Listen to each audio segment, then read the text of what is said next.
Tom Fury testing out the Zero Solutions channel that we have. If you own a computer and you don't know much about it and you're not really that interested, I don't blame you. But after 30 years in an industry, which if you work at 30 years, or is it more than that now? No, 34. Jesus.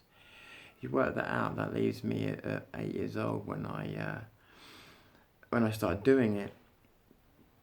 I didn't decide at 8 years old I was gonna do this for the rest of my life. I suppose my parents probably thought it was a phase, and I just took to it, and even I probably thought I would move on to something else, and I didn't. Anyway,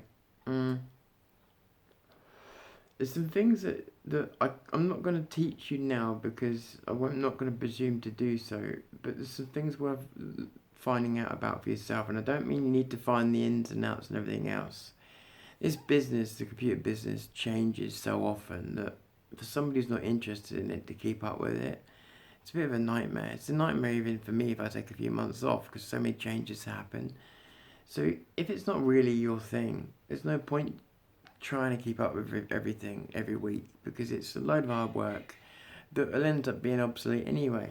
What you need to know is a couple of things, and that is what is important information at the time you want to buy or repair a computer, to understand what's out there, what the current standards are, what the levels are, and in buying a computer and owning a computer, knowing what you're buying, and knowing where your rights are with your warranty and stuff like that.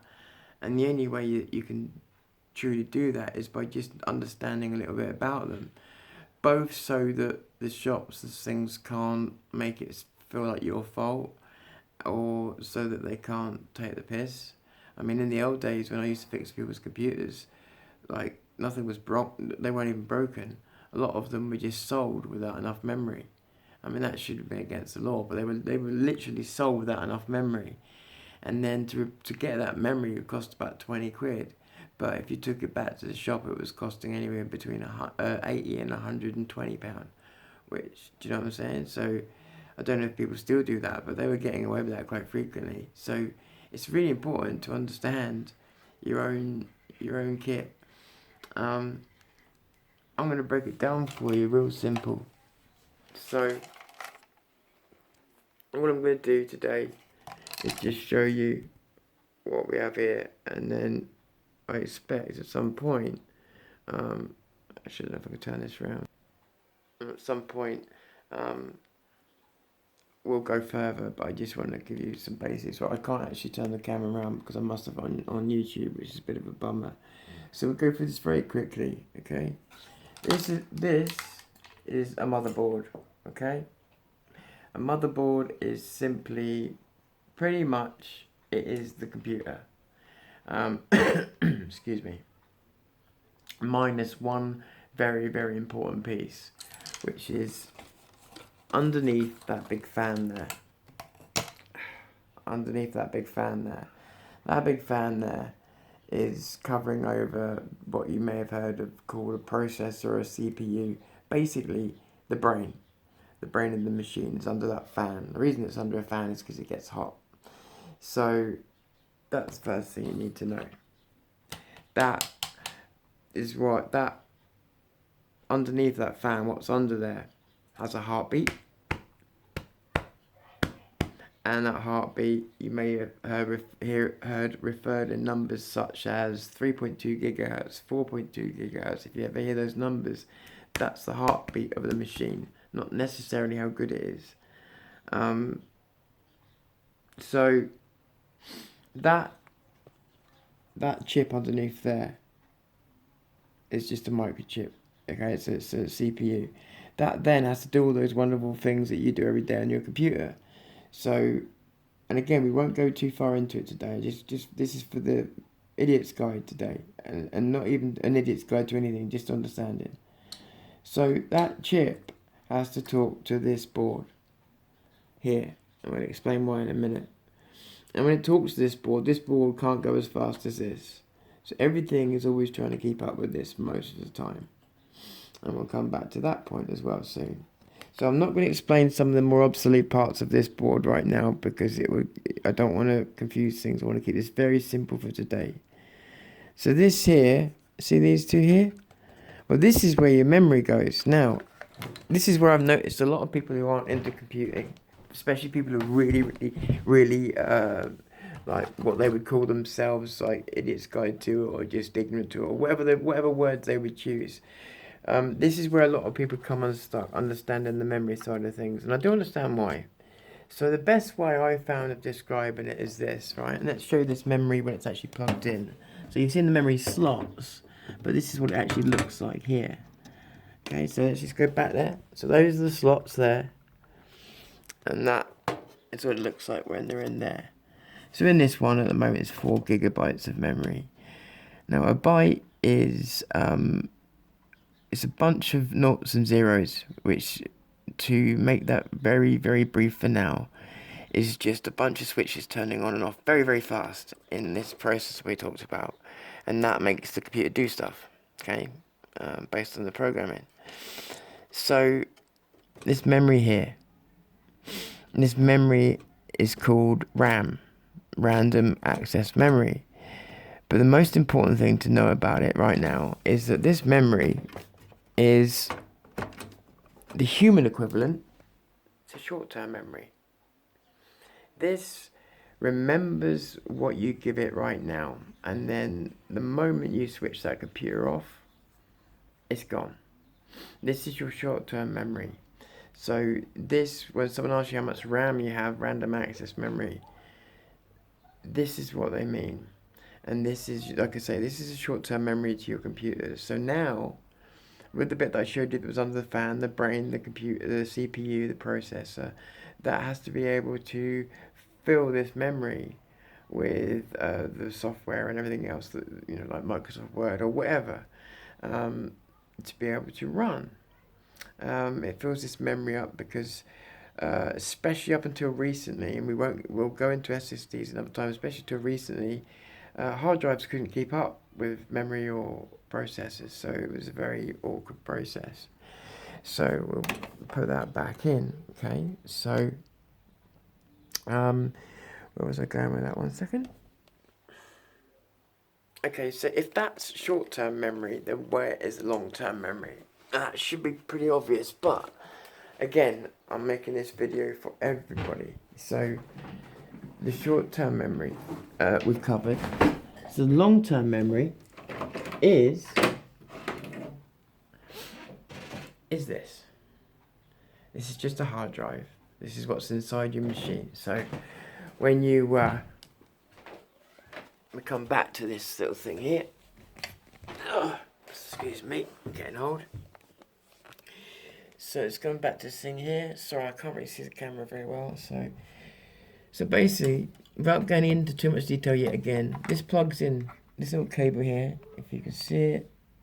That plugs into one of these here. And this is a direct communication, if you like, to this board. And this board communicates with the brain, okay? So this, which also communicates to the memory as well, yeah? So mostly that to the memory, and then the memory to wherever. Not necessarily always, but mostly. Okay, so this would get plugged into one of these. Okay, so what this would now have is a cable to all of this that we just spoke about. So that plugs into the hard drive.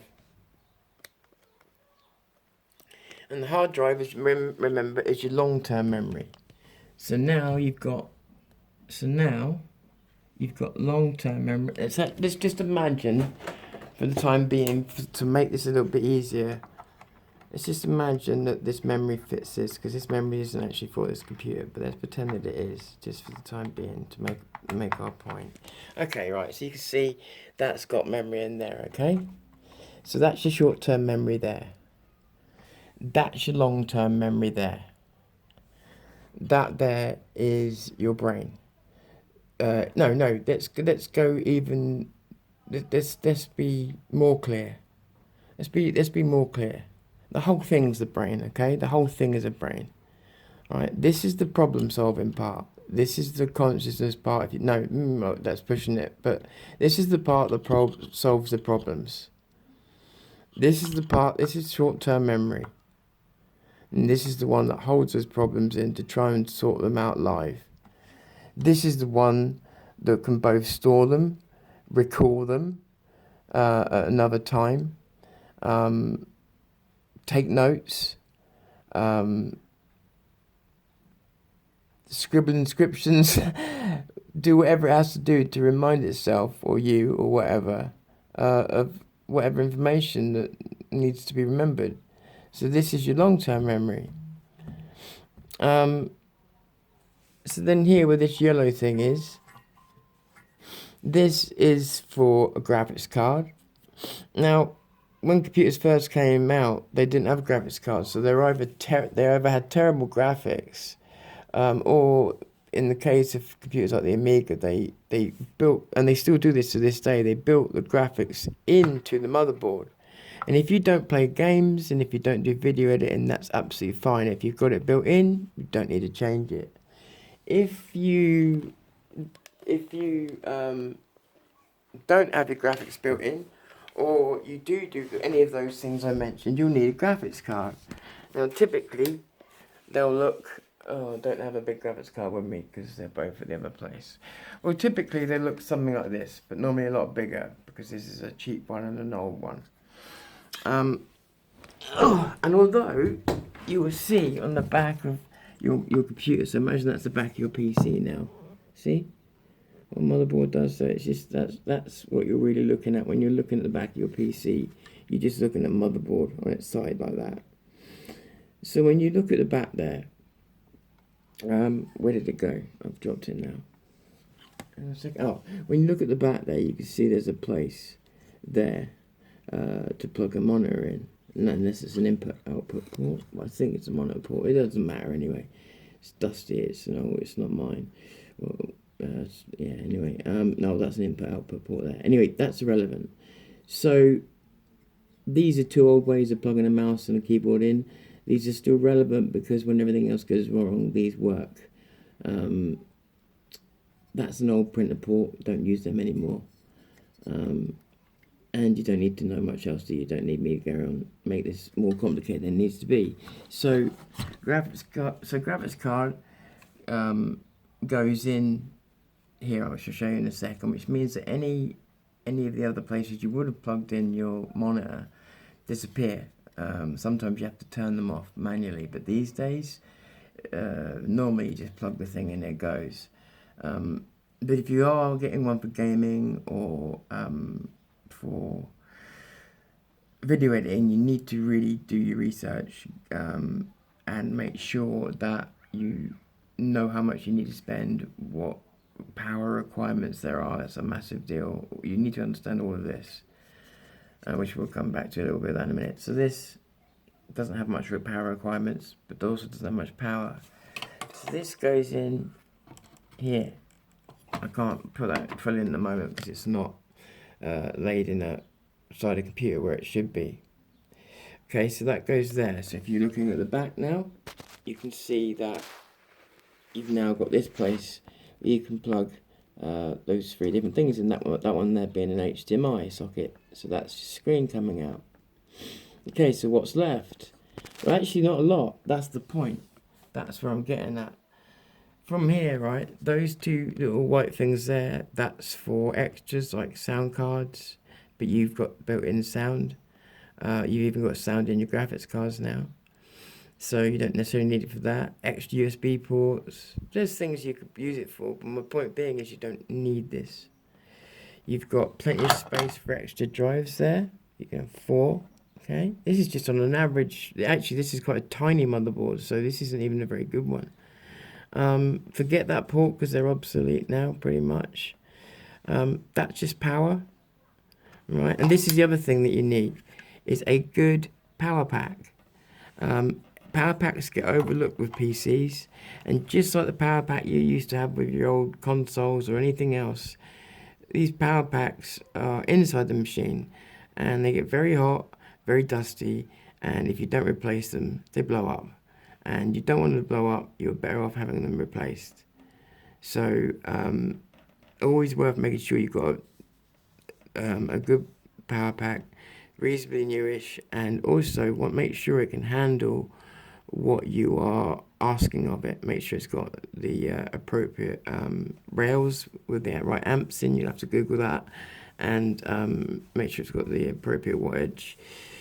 So yeah, so things like this. Obviously, the fan plugs into the motherboard because it gets all its power from here, and that's pretty much it. So short-term memory, long-term memory, thinking,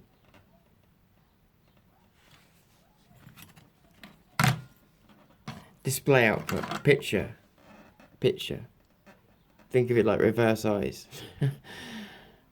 And all that goes into a case like you've seen a million times before.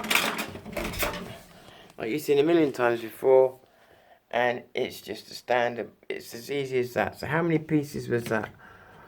1 for the memory, 2 for the graphics card, 3 for the CPU, 4 for the fan, 5 for the hard drive, 6 for the cable, 7 for the CPU. So 7 parts, 8 plus the case, 9 plus the DVD drive in there.